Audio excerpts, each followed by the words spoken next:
distinguished rabbis, esteemed dignitaries, members of the press, friends and fellow protesters. In just a few days, a foreign head of state is going to set foot in our country and claim, as he and his predecessors have before today, that he speaks in our name. He's going to claim that his country is our nation state, despite our being citizens of and loyal to the US of A. I stand before you today to make one truth clear. The state of Israel does not represent the Jewish people. Benjamin Netanyahu may speak in this city, but he does not speak for us. I say this not merely because we oppose a particular war or law or action that he and his country is performing. We do. But I say this not because we disagree with, condemn, and revile his idea of what being Jewish is. We do. I say this not because his actions are utterly non-Jewish, and they are. But I say this, that the state of Israel does not speak in the name of the Jews because, not that we don't like a particular thing that he's doing, but because the state of Israel is not our state. We are members only of our own countries of citizenship. And we have as much connection to the state of Israel as we do to China or Zimbabwe. Less even.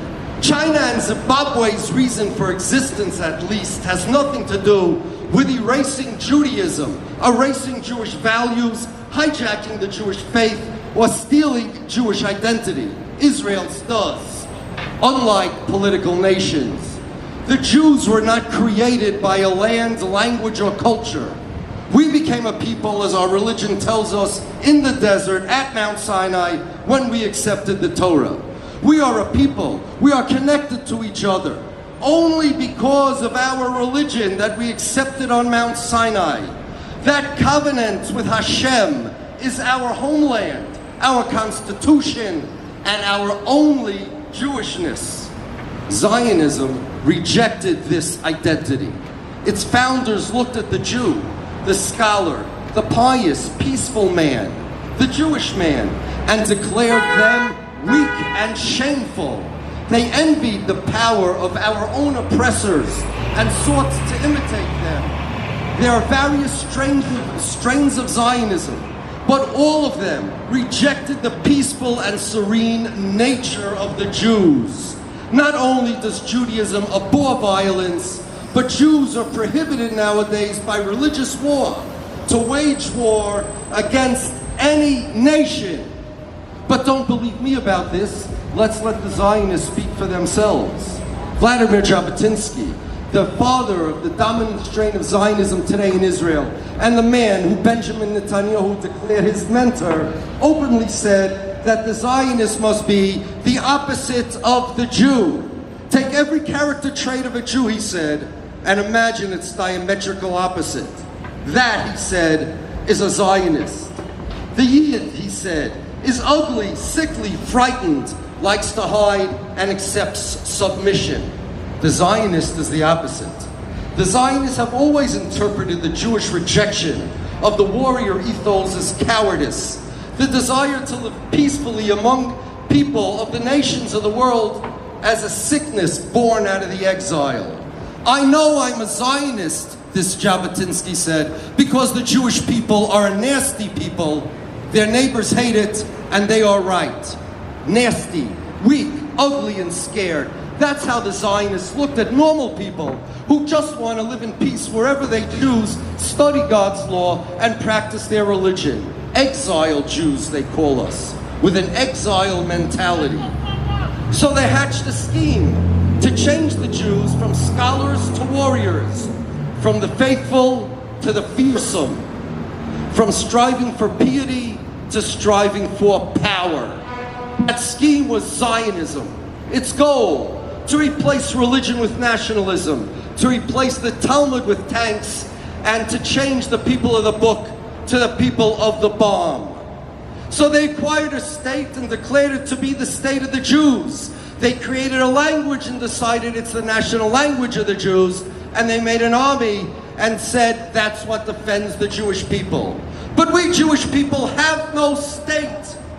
We have no national language, and there is no army of the Jews.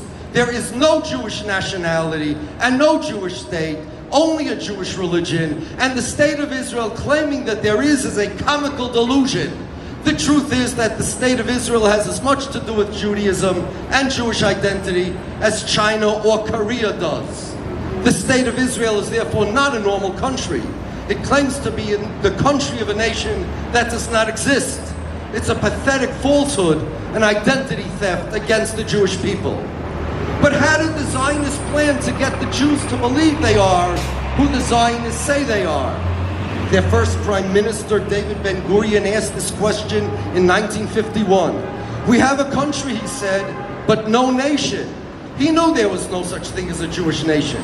To create one, he said that the Israeli army will serve not only as a military organization, but an institution designed to reshape the Jews into a Zionists. He called it a melting pot, designed to cleanse, that was his word, the Jewish people of their, quote, foreign garbage, and reshape their personalities into, well, what we see in Israel today. So not only is Israel not a normal country, but the army is not a normal army. To the Zionists, a military is not merely necessary for self-defense. It's a way to shape a personality. Again, let's let the Zionists speak for themselves. Quote, Jabotinsky viewed military service as not only a duty performed for the sake of honor, but even a sublime value that the state is based upon. End quote. A sublime value. We need to digest that. That's Zionism. The author of that statement was another Zionist. His name was Ben-Zion Netanyahu, father of today's Israeli Prime Minister. But it doesn't end there. The Zionist mentor of Netanyahu family also said that his militant brand of Zionism will, quote, develop and grow. It will become a majority within Zionism, then it will become Zionism itself. His militant youth group, he said, quote, will be the moral and spiritual lawgiver for all Jewish youth. You want to know the difference between Judaism and Zionism? In Judaism, God is the moral and spiritual lawgiver to the Jewish people. In Zionism, Jabotinsky's militant youth group is the moral and spiritual lawgiver. From Torah to tanks. Netanyahu, Israel has no right to draft anyone into its army. No country has a right to subject their citizens to the forced religious indoctrination that your army was designed to be. An indoctrination camp to redefine Jewish identity, to make militarism into a sublime value. Your officials said it openly. If they don't draft Haredim into the army, they will never become Zionists. Our military experts in West Point Academy decades ago say that critics argue that Israel relies too heavily on military force, that the relationship between military force and political ends has, quote, somehow eluded Israel's leaders. Our military experts in this country can't explain why you make wars even when you gain nothing by winning them. Perhaps the answer lies in your obsession with not being exiled Jews. In the book of Genesis, chapter 27, Esav, the evil brother and diametrical opposite of our righteous father Jacob, is said to be destined to, quote, live by the sword. On Monday, October 26, 2015, during a Foreign Affairs Defense Committee meeting, Benjamin Netanyahu was asked whether Israel plans to, quote, live by the sword forever, and his answer was simply yes. Even if we were allowed to fight wars against nations, your attitude towards war, you say it yourselves, is the opposite of ours. We will not fight in your army. Your PR people say you need more soldiers. More soldiers? No. You need less wars. I am not ashamed of it as a Jew of Netanyahu, because Netanyahu and I do not share a religion. Oh, he calls himself a Jew like I do, but those are homonyms. The Jewish nationality he identifies with does not exist, and the Jewish people I am a part of that was born at Mount Sinai, he doesn't believe in. Judaism and Zionism are two separate religions. Zionism, as practiced by the Orthodox Jews, such as me, is not the same religion as Zionism is. Zionism is simple idol worship, and all Zionists, Orthodox or not, are idol worshippers. Nothing Netanyahu does is because of Judaism. Don't be fooled when he speaks of religion or quotes the Bible. Netanyahu's understanding of the Bible is not Jewish. When he spoke at the site of the Auschwitz death camp, he quoted a prophecy in Yechezkel, chapter 37, where dry bones arise from the ground, grow flesh, and come to life. Netanyahu said that prophecy foretells the Jews establishing the state of Israel. Now first, Netanyahu, I don't tell you how to run your economy. Please don't tell the rabbis how to interpret their Bible. But this interpretation Netanyahu plagiarized not from any Jewish source. It is not found in any rabbinic writing. Netanyahu learned this from the evangelicals. It's well known amongst them, originally given in a sermon in 1864 by the Reverend Charles Haddon Spurgeon, decades before Theodor Herzl published his book Der Judenstaat, and repeated constantly to this day by clergymen like John Hagee.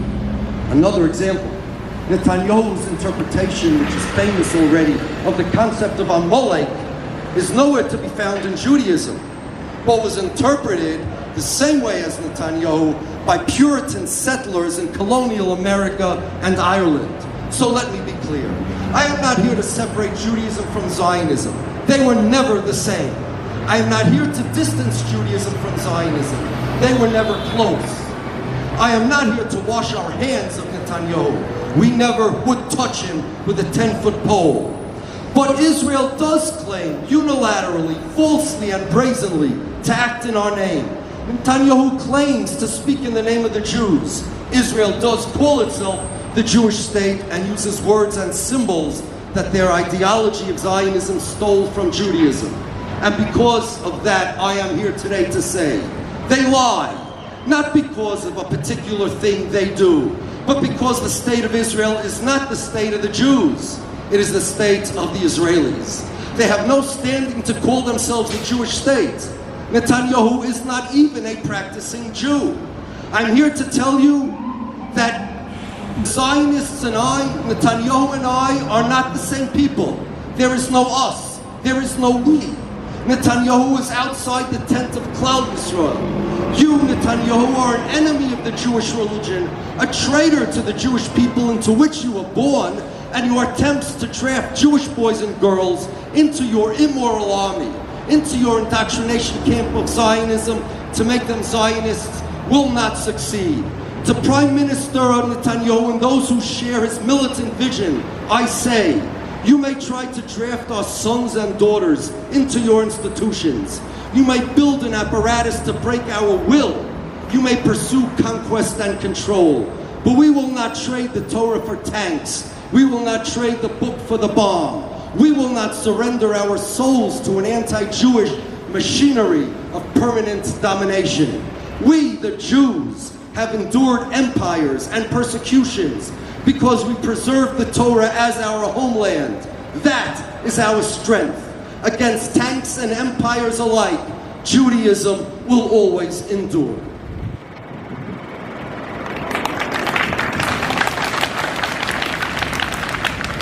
Weet zij stark de